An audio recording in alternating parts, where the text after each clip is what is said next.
Kur degtinė buvo naudojama viršgarsinėje aviacijoje? Sovietų sąjunga. Aišku, kad Sovietų sąjunga. Bet jeigu jau tiksliau, tai pirmo sovietų viršgarsinio bombonešio Tupolev 22 aušinimo sistema. Tai lėktuve veikia tokia labai paprasta kondicionavimo sistema, paremta degtinės garavimo šiluma.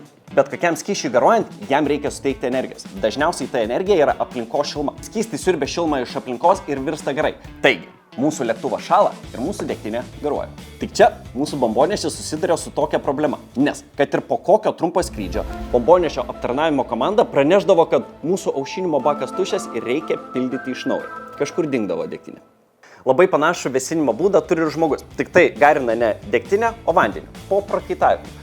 Šitas vėsinimo būdas yra toks efektyvus, kad žmogus gali įveikti labai didelius atstumus vienu ypu. Kitas gyvūnas, kuris gali įveikti tokius didelius atstumus, yra arkliai.